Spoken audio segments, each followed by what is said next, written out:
తండ్రి, కృపా సత్య సంపూర్ణుడా మీకు వందనాలు చెల్లిస్తూ ఉంటున్నాము నాయన. ఈ ఉదయకాల సమయంలో నీ వాక్యమును ధ్యానించుండగా వాక్యము ద్వారా నాతో మా అందరితో మీరు మాట్లాడి అయాదుగో ప్రభ వినగల చెవులు, గ్రహింపగల హృదయము, అనుసరించేటువంటి జీవితాన్ని మాకు దయచేయమని నజరేయుడైన యేసుక్రీస్తు నామంలో ఈ ప్రార్థన అడిగి వేడుకుంటున్నాము తండ్రి, ఆమేన్. ముందుగా దేవాతి దేవునికి మహిమ కలుగును గాక. హల్లెలూయా, హల్లెలూయా. కూడి వచ్చిన మీ అందరికీ ప్రత్యేకమైన వందనాలు తెలియజేస్తూ ఉంటున్నాను. పోయిన వారము ధ్యానించిన అంశం గుర్తుందా ఎవరికైనా? పోయిన వారము ప్రభు భోజన సంస్కారము కదా, పరిశుద్ధ బలి గురించి మనము వాక్యమును ధ్యానం చేసి ఉన్నాము.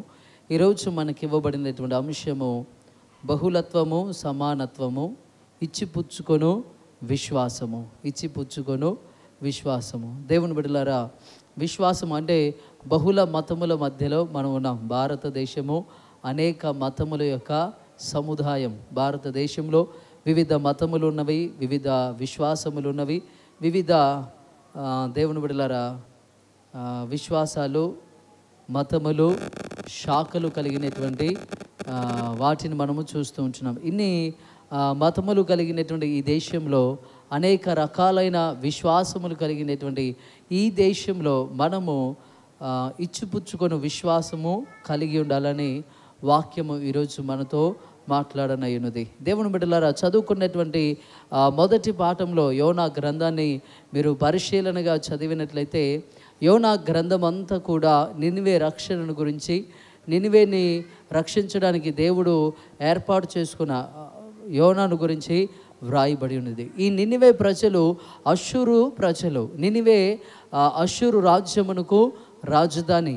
ఈ అష్షూరు ప్రజలు ఇశ్రాయేలు ప్రజలను క్రీస్తు పూర్వము 722వ సంవత్సరంలో వారిపైన యుద్ధం చేసి వారిని చెరగా తీసుకొని వెళ్ళి ఉన్నారు. ఇశ్రాయేలు ప్రజలు ఆ రాజ్యం అంతటిని కూడా వారు నాశనం చేసి, ఆ రాజ్యాన్ని అంతటిని కూడా పాడు చేసి, అందులో ఉన్నటువంటి ప్రజలందరినీ అష్షూరు రాజ్యానికి బానిసలుగా తీసుకొని వెళ్ళారు. దేవుని బిడ్డలారా, ఇప్పుడు ఆ రాజ్యము దుర్మార్గముతోనూ, చెడుతనముతోనూ, పాపముతోనూ నింపబడి ఉన్నది. ఆ పాపములో ఉన్నటువంటి ఆ రాజ్యమును రక్షించడానికి దేవుడు యోనాను ఎన్నుకుంటున్నాడు. దేవుడు యోనాకు దర్శనమిచ్చి, ప్రత్యక్షతనిచ్చి యోనాతో దేవుడు మాట్లాడుతూ ఉన్నాడు.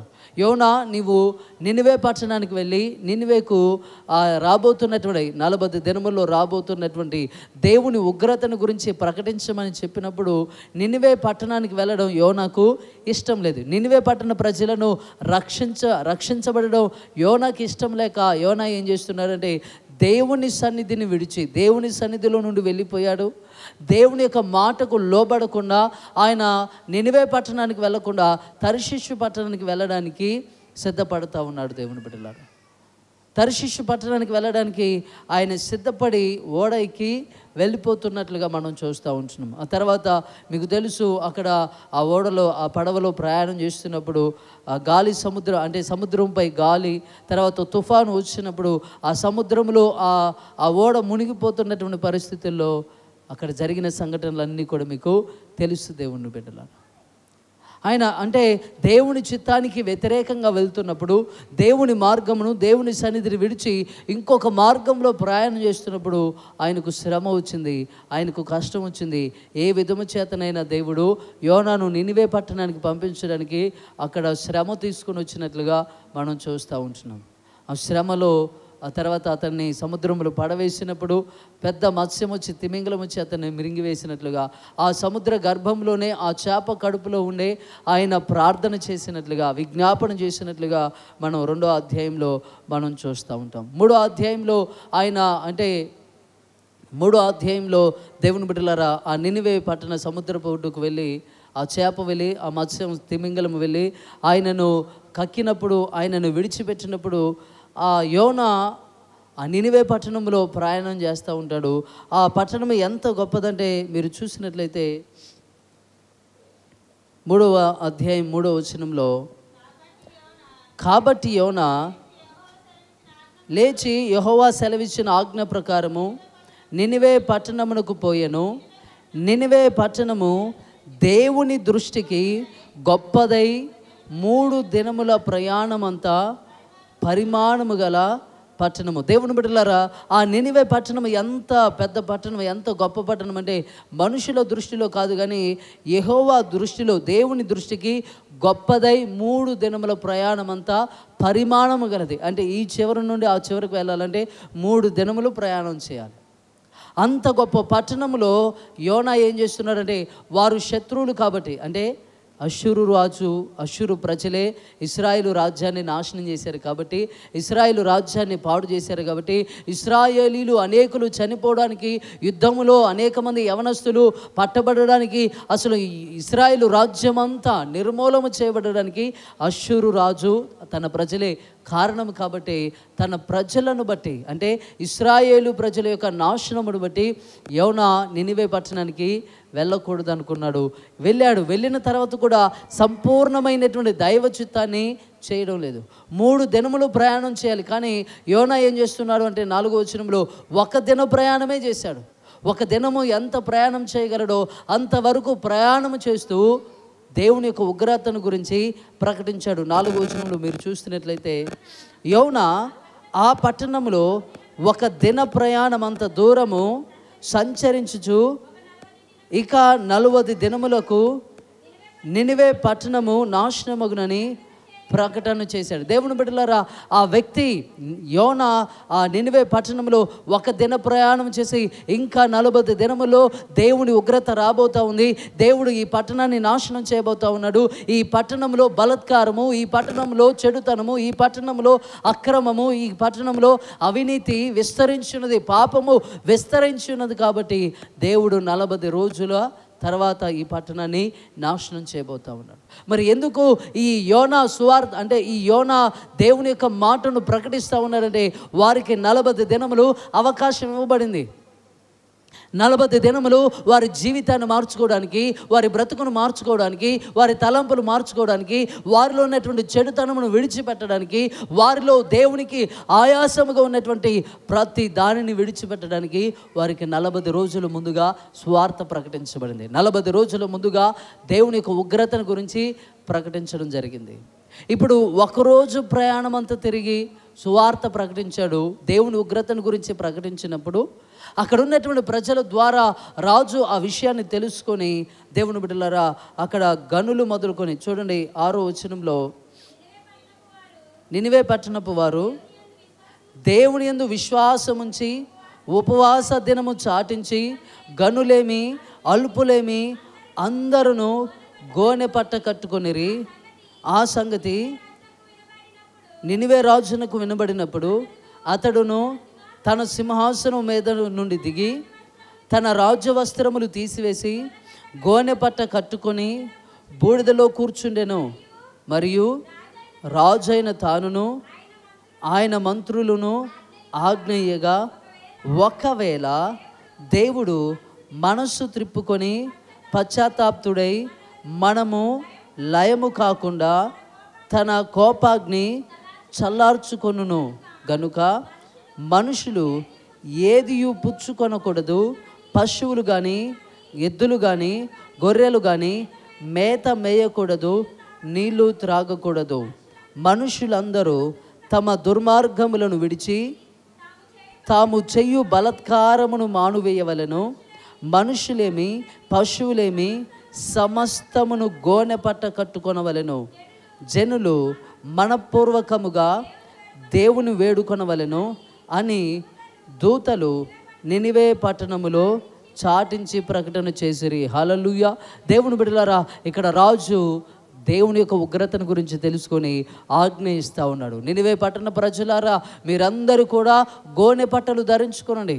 ఎద్దులు కానీ గాడిదలు కానీ పశువులు కానీ ఏది కూడా గడ్డి మేయొద్దు, నీళ్లు త్రాగొద్దు అని చెప్తా ఉన్నాడు. అంటే వారు విశ్వాసము చేత కదా, దేవుని యందున్న విశ్వాసమును బట్టి ఉపవాసమును ప్రకటించుకొని ఉపవాస దినమును చాటించి ఆ దినము నుండి దేవుని సన్నిధిలో ప్రార్థన చేస్తూ ఉన్నారు.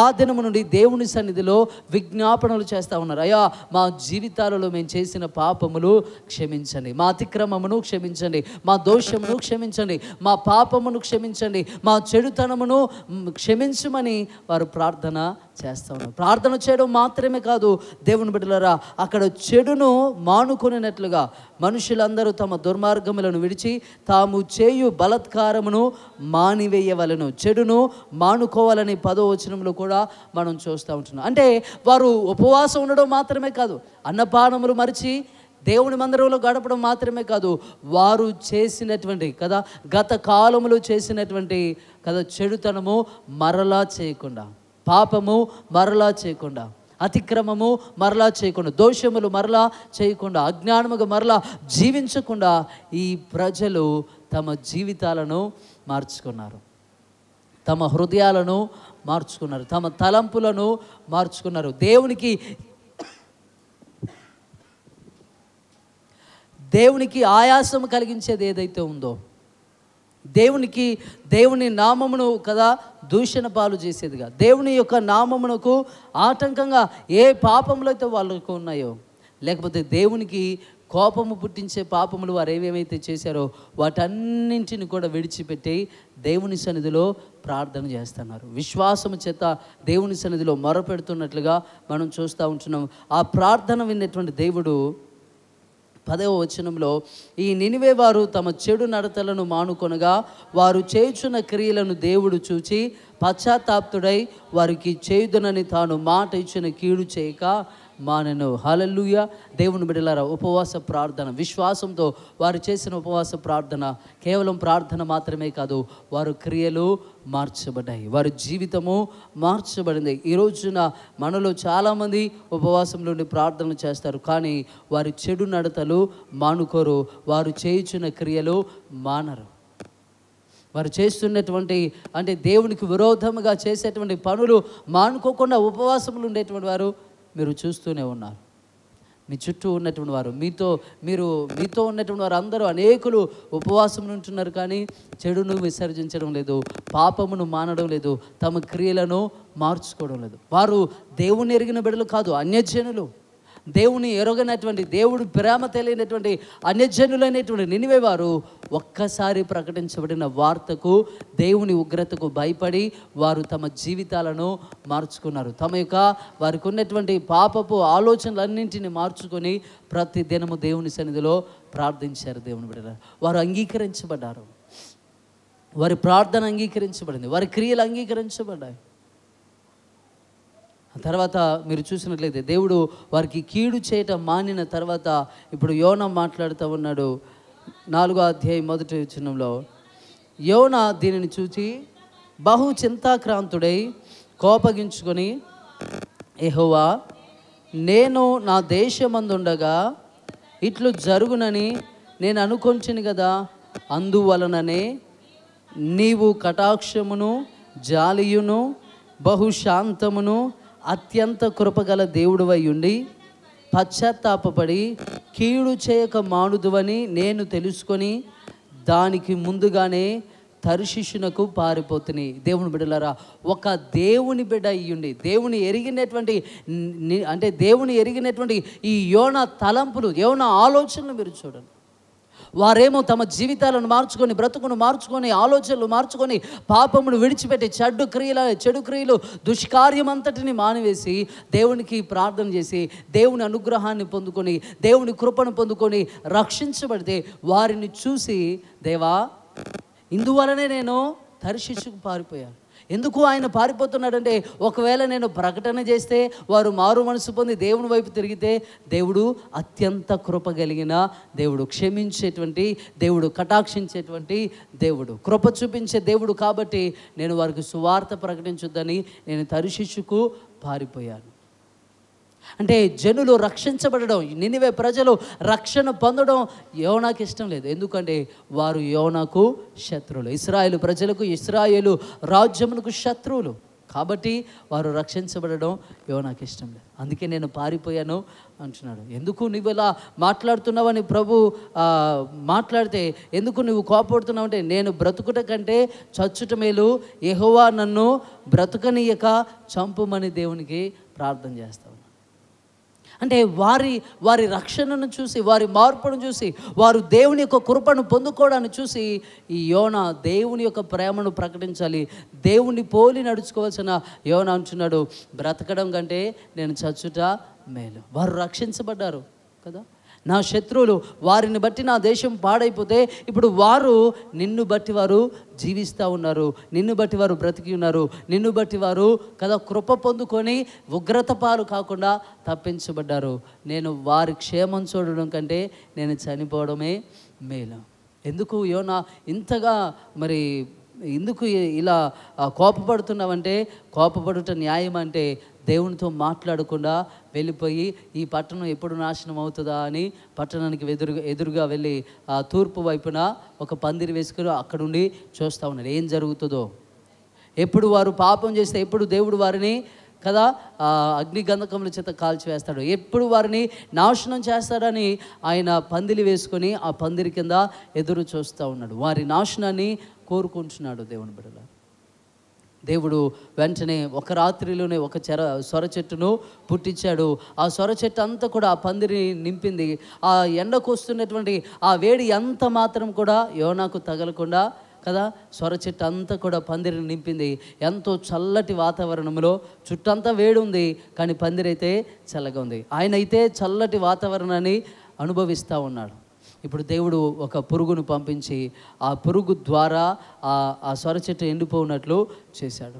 ఇప్పుడు మరలా లేచి అంటున్నాడు, ఈ సొర చెట్టు ఎండిపోయిందని చెప్పేసి 8వ వచనంలో, మరియు ఎండకాయగా దేవుడు వేడిమి గల తూర్పు గాలిని రప్పించెను, యోనా తలకు ఎండ దెబ్బ తగులగా అతడు సొమ్మసిల్లి బ్రతుకుట కరంతే చచ్చుట నాకు మేలనుకొనెను.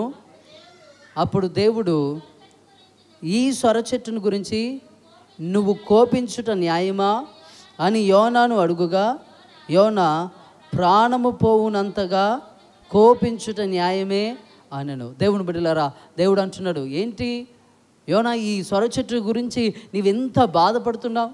ఈ సొర చెట్టు నువ్వు కదా గింజ పెట్టలేదు, నీళ్లు పోయలేదు, దాన్ని పెంచలేదు, ఒక రాత్రిలోనే పుట్టి ఒక రాత్రిలోనే చనిపోయినటువంటి ఈ సొర చెట్టు విషయమై నువ్వు ఎంత బాధపడుతున్నావు? ఎందుకంటే నా ప్రాణము పోవునంతగా కోపపడడం, బాధపడడం న్యాయమే ప్రభు అని అంటున్నాడు. అప్పుడు ప్రభు అంటున్నాడు 11వ వచనంలో, అయితే 120,000 కంటే ఎక్కువై కుడి ఎడమలు ఎరుగని జనమును బహు పశువులను గల నినివే మహాపురము విషయంలో నేను విచారపడొద్దా అని యోనాతో సెలవిస్తూ ఉన్నాడు. దేవుని బిడ్డలారా, దేవుడు అంటున్నాడు, ఒక్క రాత్రిలో పుట్టి ఒక రాత్రిలోనే గతించిపోయిన సొర చెట్టు విషయమై ఇంత బాధపడుతున్నావే, ఇంత విచారపడుతున్నావే, ఇంత బాధను నువ్వు కనపరుస్తున్నావే, మరి 120,000 మంది కంటే ఎక్కువైన ప్రజలు బహుగా పశు సంపద కలిగినటువంటి ఈ నినివే పట్టణం గురించి నేను బాధపడుద్దా? అంటే వారు అక్కడ ఎంతమంది ప్రార్థన చేస్తున్నారు అంటే 120,000 మంది కదా. 120,000 మంది అక్కడ ఉపవాసం ఉండి ప్రార్థన చేస్తుంటే దేవుడు తన హృదయాన్ని మార్చుకొని 120,000 మంది ఆ ప్రజలను, 120,000 కంటే ఎక్కువైన ఆ ప్రజలను, ఆ పట్టణాన్ని, ఆ పశువులను వారి ప్రార్థన ద్వారా రక్షించాడు. దేవుని బిడ్డలారా, విశ్వాసం అంటే నీకు నీవుగా కదా నా పరుగు కడముట్టించి తిని నా విశ్వాసాన్ని కాపాడుకుంటుని కదా, ఇది కాదు. అంటే నీకు నీ విశ్వాసాన్ని నువ్వు కాపాడుకోవడం మాత్రమే కాదు. దేవుని బిడ్డలారా, ఇతరులకు విశ్వాసముల గురించి, నీ దేవుని గురించి నువ్వు ప్రకటన చేయాలి. నువ్వు ఇప్పుడు మీరు చూడండి, దేవుని కృప యోనా ఎడల ఎంత ఉన్నతంగా ఉంది. ఇశ్రాయేలు ప్రజలందరూ నశించిపోయారు, యవనస్తులు పట్టబడ్డారు, ఇశ్రాయేలు పురములు రాజ్యమంతా కూడా అగ్నిచేత కాల్చబడింది. కానీ యోనా చంపబడ్డా? రక్షించబడ్డాడు. దేవుని కృప వలనే ఆ మరణము నుండి, ఆ యుద్ధము నుండి, ఖడ్గము నుండి, కరువు నుండి తప్పించబడ్డాడు. ఇప్పుడు కృప పొందిన యోనా ఏం చేస్తున్నాడంటే ఇంకొకడు కృప పొందకుండా అడ్డుపడతా ఉన్నాడు. కృప పొందుకున్న నీవు, రక్షించబడిన నీవు, క్షమించబడిన నీవు, పాపముల నుండి విమోచించబడిన నువ్వు దేవుడు నిన్ను ఎంత క్షమించాడో, ఎంత నీకు కృప చూపించాడో, ఆ కృపను బట్టి ఇంకొకరు రక్షించబడాలని నువ్వు సువార్త ప్రకటించుద్దా? ఇంకొకరికి నీవు నీ యొక్క విశ్వాస జీవితమును వెల్లడి చేద్దా? ఇంకొకరికి నీవు దేవుని గురించినటువంటి మాటలు నువ్వు ప్రకటించొద్దా? దేవుని బిడ్డలారా, ప్రకటించవలసిన బాధ్యత నీపై, నాపై, మనందరిపై ఉన్నది. విశ్వాసము ఇచ్చిపుచ్చుకునే విశ్వాసమును దేవుని బిడ్డలారా, నీవుగా విశ్వాసం అంటే నీ స్వాస్థ్యం కాదు, నీ హక్కు కాదు. విశ్వాసము ఇచ్చేటువంటిది. విశ్వాసమును ఇతరులతో పంచినప్పుడు, ఇతరులకు నీవు నమ్మిన దేవుని ప్రకటించినప్పుడు, నీ విశ్వాసాన్ని బట్టి దేవుడు వారి జీవితంలో కార్యం చేస్తాడు. వారు నమ్ముతారా లేదా కాదు, నీవు నమ్మి వారి కొరకు ప్రార్థన చేస్తే, నువ్వు నమ్మి వారికి సువార్త ప్రకటిస్తే వారు రక్షించబడతారు. దేవుని బిడ్డలారా, వారు విమోచించబడతారు. యోనా కదా, తన ఎడల ఉన్నటువంటి దేవుని కృపను తలంచక వారి విషయమై దేవుడు కృప చూపించొద్దని, వారు ఉగ్రత పాలవ్వాలని కోరుకున్నాడు. విశ్వాసం అంటే అది కాదు. మనము ఇతరులు రక్షించబడాలని, ఇతరులు దేవుని తెలుసుకోవాలని నీ విశ్వాసమును వారి ఎదుట కనపరచాలి. నీ మంచితనమును వారి ఎదుట కనపరచాలి. నీ ప్రేమను వారి ఎదుట కనపరచాలి. దేవుడు మీ సత్క్రియలకు కదా, మత్తయి సువార్త 5:16 చదవండి.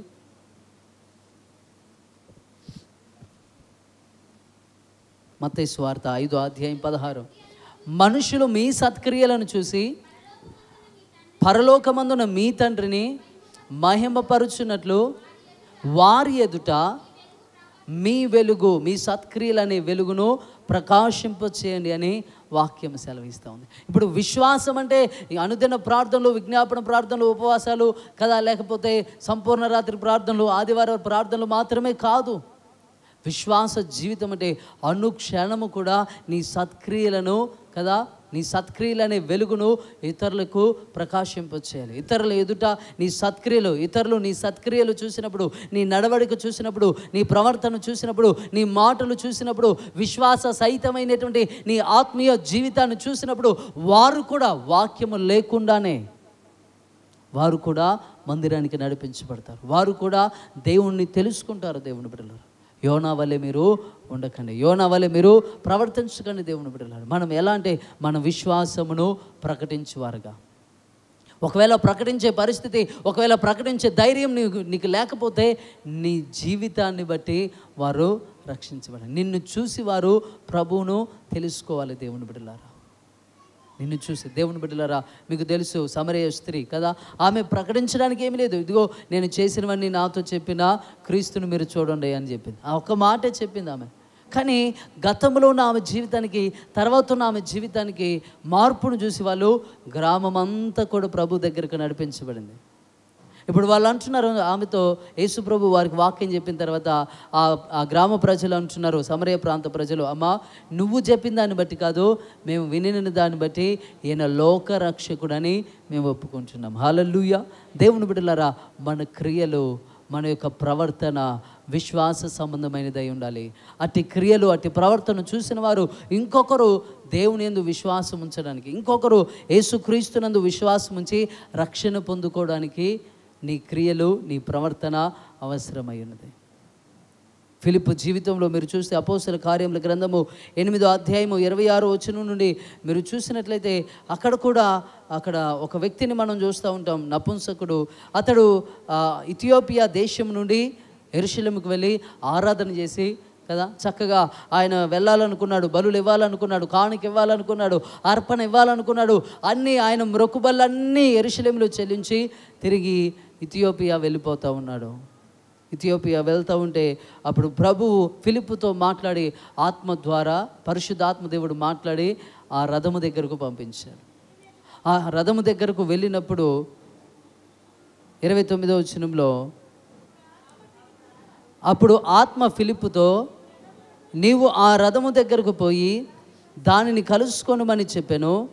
ఫిలిప్పు దగ్గరకు పరిగెత్తుకొని పోయి అతడు ప్రవక్త అయిన యెషయా గ్రంథము చదువుచుండగా విని, నీవు చదువునది గ్రహించుచున్నావా అని అడుగగా, అతడు, ఎవడైనను నాకు త్రోవ చూపుకుంటే ఎలాగూ గ్రహింపగలనని చెప్పి రథమెక్కి తనతో కూర్చుండుమని ఫిలిప్పును వేడుకొనేను.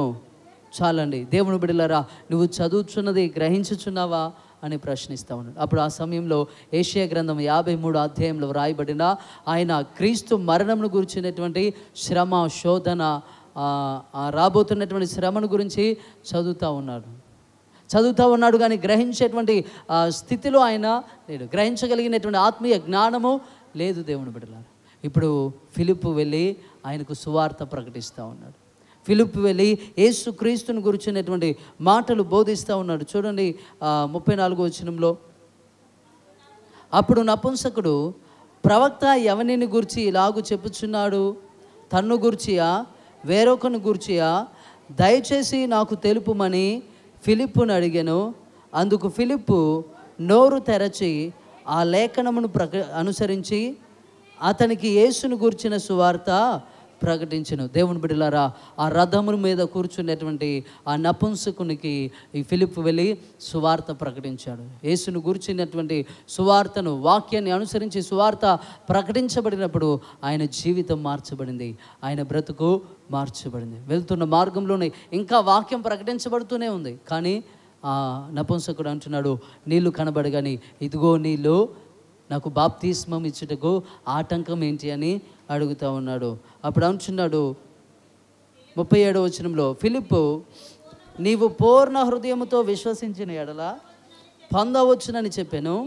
అతడు యేసుక్రీస్తు దేవుని కుమారుడనని విశ్వసించుచున్నానని ఉత్తరం ఇచ్చాను. చాలండి. హల్లెలూయా, హల్లెలూయా. దేవుని బిడ్డలారా, ఇక్కడ ఫిలిప్పు వెళ్ళి సువార్త ప్రకటించాడు. ఫిలిప్పు వెళ్ళి విశ్వాసమును గురించినటువంటి ఆ మర్మమును బయలుపరిచినప్పుడు ఆ వాక్యం విన్నటువంటి నపుంసకుడు అంటున్నాడు, నేను యేసుక్రీస్తు దేవుని కుమారుడని నమ్ముతా ఉన్నాడు. అయ్యా, బాప్తిస్మం ఇవ్వమంటే నువ్వు నమ్మితే, నువ్వు విశ్వసిస్తే, ఆయన రక్షకుడని, దేవుడని, నువ్వు దేవుని కుమారుడని నమ్మితే నువ్వు బాప్తిస్మం పొందొచ్చు. అంటే యేసుక్రీస్తు దేవుని కుమారుడని నేను నమ్ముచున్నానని చెప్తా ఉన్నాడు. వెంటనే వారు బాప్తిసం తీసుకొని అతను బాప్తిసం పొంది రక్షించబడినట్లుగా మనం చూస్తూ ఉంటున్నాం. ఒక అన్యజనుడు ఫిలిప్పు చెప్పిన మాటలకు లోబడి ఆయన రక్షించబడినట్లుగా చూస్తూ ఉంటున్నాం. విశ్వాసము, భయభక్తులు, ఆత్మీయ జీవితము మన వ్యక్తిగతమైనవి కాదు. అవి ప్రకటించబడాలి, అవి విస్తరించబడాలి, అవి మనం ఇతరులతో పంచుకోవాలి. మన ఆత్మీయ అనుభవాలు, ప్రార్థన అనుభవాలు, విశ్వాసపు అనుభవాలు, మనము దేవునితో నడిచినటువంటి ఆ అనుభవాలను ఇతరులతో పంచుకుంటున్నప్పుడు వారు కూడా అటు అనుభవాల కొరకు ఆసక్తి కలిగి ఉంటారు. వారు కూడా అటు రక్షణ, అటు ప్రార్థన జీవితం, అటు ఆత్మాభిషేక విషయం కొరకు అయినటువంటి అనుభవాలు తెలుసుకొని, నాకు కూడా ఈ అనుభవం కావాలి, నేను కూడా రక్షించబడాలి, నేను కూడా పరిశుద్ధ ఆత్మచేత నింపబడిన వాడనై ఉండాలని వారు ఆశపడతారు. నువ్వు బోధించకుండా, నువ్వు ప్రకటించకుండా, నీ విశ్వాసమును వెల్లడి చేయకుండా ఎలా ఇతరులు రక్షణలోనికి నడిపించబడతారు? ఎలా అంటే వారు కూడా ఎలా ఆయన రాకడలో ఎత్తబడి మరి పరిశుద్ధాత్మ దేవుని చేత వారు నిత్య జీవాన్ని ఎలా పొందుకుంటారు? మనం చెప్పకపోతే ఆ బాధ్యత మనదే. రేపు లెక్క అడుగుతాడు, అమ్మ నీకు తెలిసి ఎన్ని సంవత్సరాలు అవుతుంది? 25 సంవత్సరాలు అవుతుంది. ఎంతమందికి సువార్త ప్రకటించావు? ఎంతమందికి సాక్షి జీవితంగా నువ్వు జీవించావు? ఎంతమందికి మాదిరికరంగా నువ్వు జీవించావు? హడ్సన్ టైలర్ అనే ఒక వ్యక్తి చైనా దేశంలో సువార్త ప్రకటిస్తున్నప్పుడు ఒక యవన కుమారుడు వచ్చాడట. వచ్చి ఆయనను అడిగాడు, అయ్యా ఈ సువార్త మీకు ఎప్పుడు తెలిసిందంటే, మాకు పేతురు కాలంలోనే తెలుసు, మాకు మొదటి శతాబ్దంలోనే మాకు ఈ ఇంగ్లాండ్కి సువార్త ప్రకటించబడింది. ఆయన 17వ శతాబ్దంలో చైనాలో సువార్త ప్రకటించాడు. అప్పుడు ఆ యవన కుమారుడు అంటున్నాడు, మీరు ఎంత స్వార్థపరులు, మీకు ఎప్పుడో మొదటి శతాబ్దంలో ఇంత గొప్ప రక్షణను గురించి మీకు తెలియజేస్తే, ఇంత గొప్ప రక్షణను మీరు పొందుకుంటే మీరు మాకు 17వ శతాబ్దంలో మీరు మాకు బోధిస్తారా? ఆ యవన కుమారుడు యొక్క తండ్రి ఒక సత్యాన్ని అన్వేషించే వ్యక్తి. ఆయన నిజమైన దేవుని వెతుకుతూ ప్రకటించక, ఎవరు బోధించక ఆయన ఆ అన్వేషణలోనే ఆయన చనిపోయాడు. నిజమైన దేవుని కొరకు వెతుకుతూనే ఆయన తన కాలాన్ని ముగించాడు. మీరు ఎంత స్వార్థంగా ఉంటారు? ఎప్పుడో ప్రకటించబడిన వార్త మీరు మాకు ప్రకటించాలి కదా, మీరు మాకు బోధించాలి కదా, మీరు మాకు కదా సువార్త చెప్పి ఉండవలసింది. మీరు చెప్పుంటే నా తండ్రి యేసుక్రీస్తునందు విశ్వాసం ఉంచి చనిపోయేవాడు, ఆయన రక్షణలో, ఆయన పరలోకంలో పరిశుద్ధుల సమూహంలో నా తండ్రి ఉండేవాడని ఆ యవన కుమారుడు ఎంతో బాధపడ్డాడట.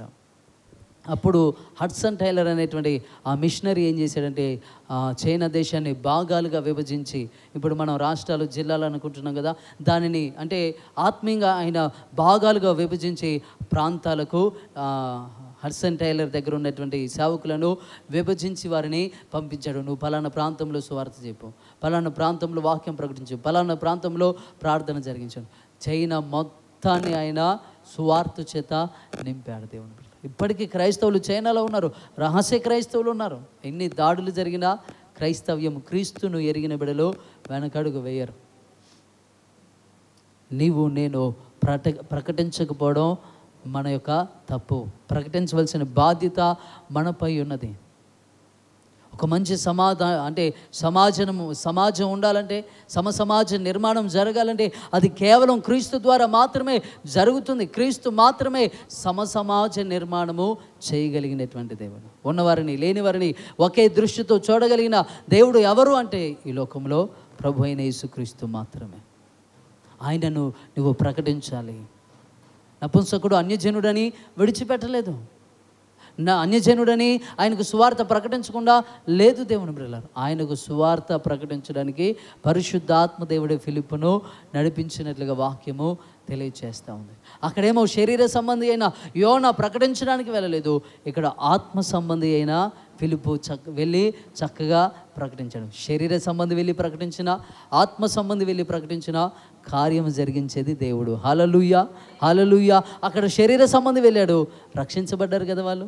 ఇక్కడ ఆత్మ సంబంధి వెళ్ళాడు, ఆయన రక్షించబడ్డాడు కదా. నేను శరీర సంబంధిని, నేను పాపంలో ఉన్నాను, నేను బలహీనతలో ఉన్నాను, నేను ప్రకటించలేను, నేను బోధించలేను, నేను ప్రవర్తించలేనని నువ్వు చేతగాని వారుగా మీరుంటే మీరు అట్లానే ఉండిపోతారు. యోహాను సువార్తలో చెప్తాడు కదా, గోధుమ గింజ అది భూమిలో పడి చనిపోతే నూరంతలు ఫలిస్తుంది. ఒకవేళ అది ఒంటిగానే ఉండి నిర్జీవమైనదిగా ఉంటే అది ఫలిస్తుందా? ఇప్పుడు మీ ఇంట్లో ఒడ్లు ఉన్నాయి, ఫలిస్తున్నాయా? పొలంలో ఉన్న ఒడ్లు ఎట్లా ఫలిస్తున్నాయి? వాటిలో ఉన్నటువంటి జీవం వీటిలో ఉన్న జీవం వేరా? కాదు, ఒకటే జీవం.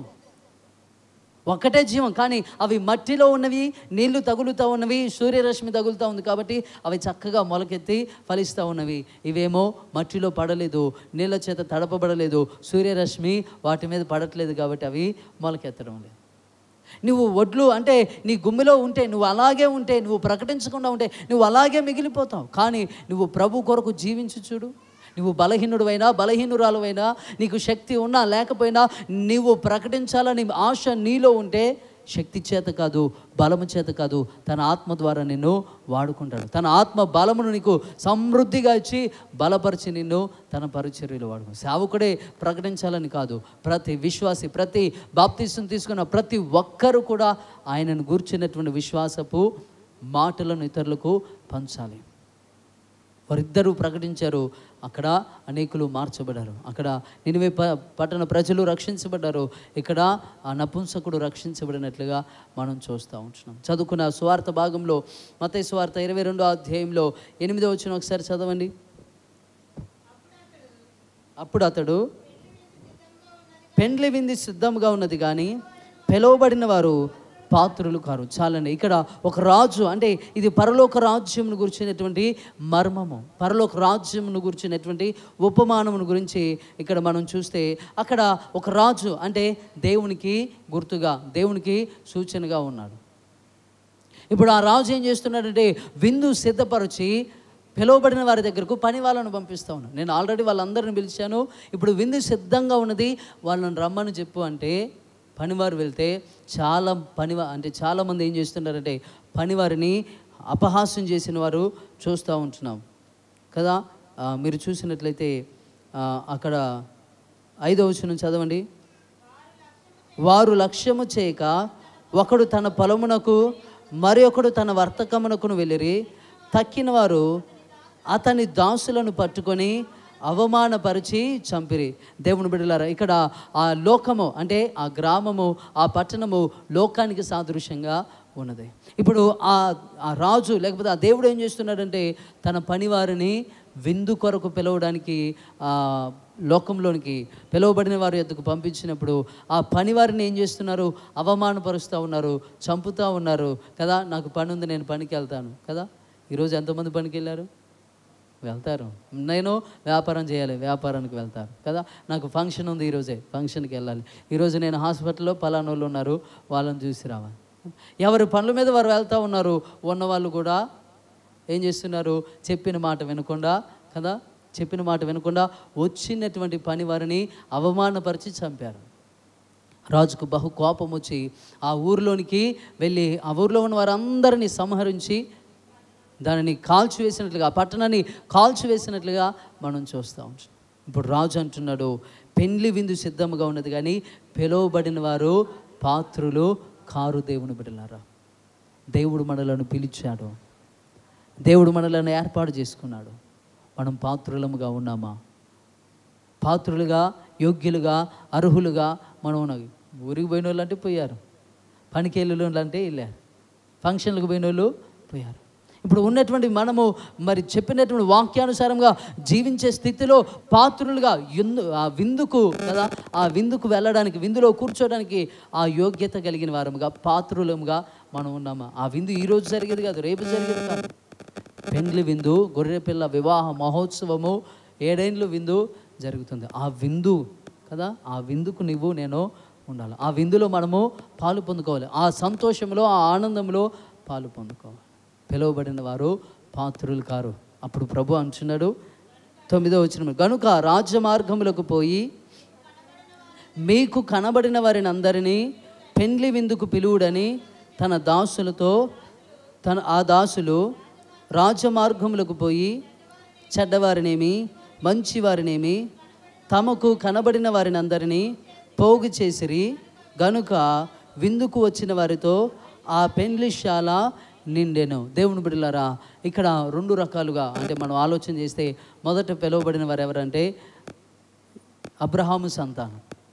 దేవుడు వారిని పిలుచుకున్నాడు, కానీ వారు పాత్రులుగా, యోగ్యులుగా లేరు. అందుకే సువార్త అన్యజనులకు ప్రకటించబడింది. యేసుక్రీస్తు కూడా సువార్తలో మీరు చూసినట్లయితే అపోస్తలులను పంపిస్తూ, మీరు నశించిన ఇశ్రాయేలీల యొద్దకే వెళ్ళండి కానీ అన్యజనుల మార్గంలో, సమరయుల మార్గంలో వెళ్ళొద్దు అన్నాడు. కానీ ఆయన పునరుద్ధానుడైన తర్వాత మీరు సర్వలోకమునకు వెళ్ళి సర్వ సృష్టికి సువార్త ప్రకటించారు. ఇప్పుడు ఇశ్రాయేలు ప్రజలు, యోధా ప్రజలు పాత్రులుగా లేరు. వారు లేరనే నీ దగ్గరకు సువార్త వచ్చింది, నీ యొద్దకు రక్షణ సువార్త ప్రకటించబడుతూ ఉంది. ఇప్పుడు పిలువబడిన వారు ఎలాంటి వారని, యోగ్యులు కారు అన్నాడు. అక్కడ వారు చెడ్డవారైనందునే ఇప్పుడు వారిని ఎందుకు చంపాడు? వారు ఎందుకు సంహరించాడు? వారి పట్టణాన్ని ఎందుకు తగలబెట్టాడు? వారు మంచోళ్ళు కాదని, వాళ్ళు అంటే ఆయన సేవకులను, ఆయన దాసులను చంపారని, ఆయన దాసులను అవమానపరిచారని. ఇప్పుడు అవమానపరిచినోడు మంచోడా? చంపినవాడు మంచోడా? వారు చెడ్డవారు కాబట్టి వారిని సంహరించాడు. ఇప్పుడు పనివారు ఏం చేస్తున్నారంటే, ఆ దాసులు రాజ్య మార్గమునకు పోయి చెడ్డవారినేమి మంచివారినేమి. హల్లెలూయా, హల్లెలూయా. కృప మనకు ఇవ్వబడింది. పిలువబడిన వారు చెడ్డవారు అయినందున వారిని సంహరించాడు. ఇప్పుడు పనివారు కూడా అంటే రాజ్య మార్గంలో ఉన్న మంచివారిని, చెడ్డవారిని పిలుస్తూ ఉన్నారు. ఈ పిలుపు ఏంటంటే సువార్త. ఈ పిలుపు ఏంటంటే మీకు ప్రకటించబడుతున్న వాక్యము. ఇప్పుడు ఆ వాక్యాన్ని వింటున్న నీవు, నేను చెడ్డవాడిని కాబట్టి చెడ్డవాడిగా ఉండాలని కాదు, నేను ఫలానా స్థితిలో ఉన్నాను కాబట్టి ఈ స్థితిలో ఉండాలని కాదు. మంచివారికి, చెడ్డవారికి సువార్త ఎందుకు ప్రకటించబడతా ఉందంటే చెడ్డవారు మార్పు చెందాలని, మారు మనసు లేని వారు రక్షణ అనుభవంలోనికి రావాలని అందరికీ సువార్త ప్రకటించబడతా ఉంది. అందరూ ఆ విందు కొరకు సిద్ధపరచబడాలని, అందరూ ఆ విందు కొరకు తమలను తాము శుద్ధి చేసుకొని సిద్ధంగా ఉండాలని మనకిప్పుడు సువార్త ప్రకటించబడతాం. విందుశాల నిండినప్పుడు 11వ వచనంలో మీరు చూడండి, రాజు కూర్చున్న వారిని చూడ లోపలికి వచ్చి అక్కడ పెండ్లి వస్త్రము ధరించుకొనని ఒకరిని చూచి, స్నేహితుడా, పెండ్లి వస్త్రము లేక ఇక్కడికి ఎలాగూ వచ్చితివని అడుగగా వాడు మౌని అయి ఉండెను. అంతటా రాజు వీని కాళ్ళు చేతులు కట్టి వెలుపటి చీకటిలోనికి త్రోసివేయుడి, అక్కడ ఏడ్పును పండ్లు కొరుకుటయు ఉండునని పరిచారకులతో చెప్పాను. చాలండి. హల్లెలూయా, హల్లెలూయా. ఆయన విందుశాలలోనికి వెళ్ళినప్పుడు అందరూ రాజవస్త్రములు ధరించుకున్నవారు, పెండ్లి వస్త్రములు ధరించుకున్నవారు కనబడ్డారు. కానీ వారిలో ఒక్కడు మాత్రమే పెండ్లి వస్త్రము లేకుండా కనబడుతూ ఉన్నాడు. వస్త్రము రక్షణకు గుర్తుగా ఉంది కదా. ఇప్పుడు నేను అందరం వస్త్రాలు వేసుకుంటున్నామంటే అవి మనలను మనము ఎండ నుండి, వర్షం నుండి కదా, వాతావరణం నుండి కాపాడుకోవడానికి. ఆదాము కోల్పోయాడు మహిమ వస్త్రాన్ని కదా. పాపం చేయగానే మహిమ అంతా విడిచిపెట్టిపోయింది. ఇప్పుడు మనకు కూడా వాక్యం ద్వారా, మన ప్రార్థన ద్వారా, మన పరిశుద్ధత ద్వారా మనకు రక్షణ, క్రీస్తు ద్వారా రక్షణ వస్త్రము ఇవ్వబడింది. ఇప్పుడు ఆ రక్షణ వస్త్రములు కదా, ఆ పెండ్లి వస్త్రములు ఉన్న వారందరూ హాయిగా విందులో ఉన్నారు. పెండ్లి వస్త్రము లేని ఒక్కడు మాత్రమే ఆరిన అగ్నిలో వేయబడినట్లుగా చూస్తాం. ఎందుకు? అతనికి సువార్త ప్రకటించబడలేదా? ఇప్పుడు ఆయన విందుకు రావడానికి గల కారణం ఏంటంటే వారు ఆయనను కూడా పిలిచారు. మంచివారిని పిలిచారు, చెడ్డవారిని పిలిచారు, అందరిని పిలిచారు. కానీ అందరూ మార్చబడ్డారు. కానీ ఈ వ్యక్తి మాత్రం మారలేదు. ఈ వ్యక్తి మాత్రం రక్షణను కాపాడుకోలేదు. ఈ వ్యక్తి మాత్రం రక్షణను కదా కొనసాగించలేకపోయాడు. కాబట్టి అతన్ని తీసుకుని వెళ్ళి నరకంలో అగ్నిలో వేసినట్లుగా మనం చూస్తూ ఉంటున్నాం. వాక్యం వింటున్నటువంటి మనతో దేవుడు మాట్లాడుతున్న మాట ఏంటంటే మనము విశ్వాసము ఇచ్చిపుచ్చుకునేవారుగా ఉండాలి. మనలను అంటే మనం బలపరచబడుతూ ఇతరులను బలపరచాలి. మనం వర్ధిల్లుతూ ఇతరులను ఆత్మ సంబంధులుగా వర్ధిల్లున్నట్లు మనం ప్రయాసపడాలి. కొరింథీ పత్రిక, మొదటి పత్రిక 9వ అధ్యాయం 27వ వచనంలో మీరు చూసినట్లయితే, కొరింథీయులకు రాసిన మొదటి పత్రిక 9వ అధ్యాయము 27వ వచనం, గాలిని కొట్టినట్టు నేను పోట్లాడుటలేదు, కానీ ఒకవేళ ఇతరులకు ప్రకటించిన తర్వాత నేనే భ్రష్టుడనైపోదునేమో అని నా శరీరమును నలగగొట్టుకొని దానిని లోపరుచుకొనుచున్నాను అని చెప్తా ఉన్నాడు. అంటే విశ్వాసము కదా మనం మాత్రమే కలిగి ఉండడం కాదు, ఇతరులకు ప్రకటించాలి. ప్రకటించడం మాత్రమే కాదు, చెప్పేవారుగా ఉంటే సరిపోదు. ఇతరులకు బోధించు, నీకు నువ్వు బోధించుకోవని వాక్యం సెలవిస్తాం. ఇతరులను అమ్మ ఇట్లా ప్రార్థన చేయి, అట్లా ప్రార్థన చేయి, ఇలా ఉండాలని చెప్పే మనలను మనం కూడా కదా మార్చుకోవాలి. ఇక్కడ పౌలు అంటున్నాడు, ఇతరులకు బోధించిన తర్వాత నేను పడిపోతానేమో, నేను భ్రష్టుడనైపోతానేమో, నా రక్షణ నేను కోల్పోతానేమో అని ఆయన తన విశ్వాసాన్ని కాపాడుకుంటూ వచ్చాడు. ఆయన అంటాడు తన చివరి దినములలో, ఇదిగో నా పరుగు కడముట్టించి తిని విశ్వాసమును కాపాడుకున్నాను అంటాడు. ఆయన పోరాటం అంతా కూడా ఏంటంటే తన విశ్వాసాన్ని కాపాడుకోవడం.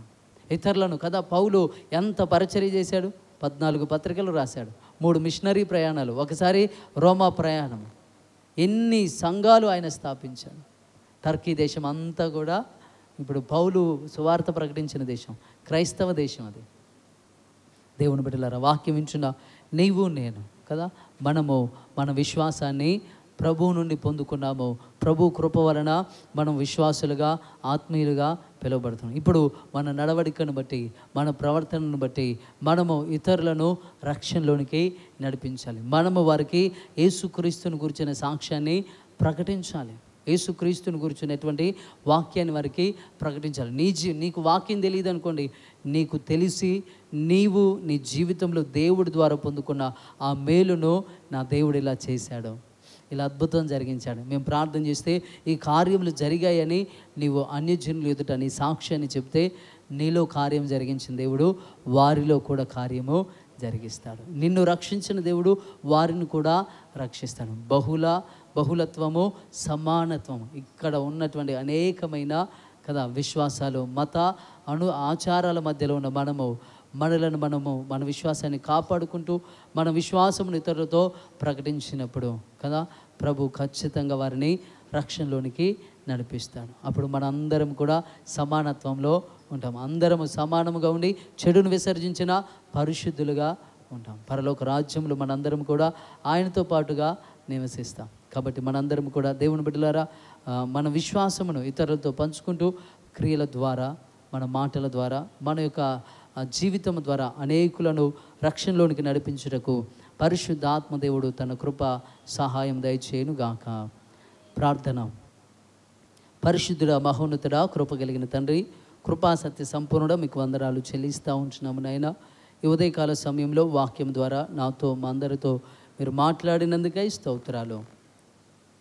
వాక్యాన్ని వినడం కాదు కానీ వాక్యాన్ని అనుసరించి జీవించుటకు సహాయం దయచేయండి. ఆయా విశ్వాసం మేము కలిగి ఉండడం కాదు కానీ ఈ బహుళ మతాల మధ్యలో అనేకమైనటువంటి ఆయా విశ్వాసాల మధ్యలో జీవిస్తున్న మేము ఆయా ఇతరులను సహోదర ప్రేమతో అయాదిగో ప్రేమతో ప్రేమిస్తూ మేము కలిసి వారికి సువార్తను ప్రకటిస్తూ వారిని కూడా రక్షణలోనికి నడిపించుటకు నీ కృప సహాయము మాకు దయచేయమని ప్రార్థిస్తుంటాం.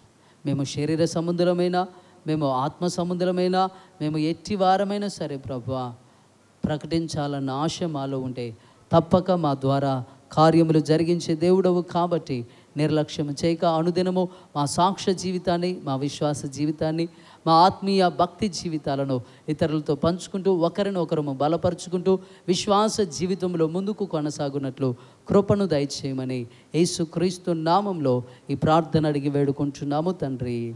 ఆమేన్.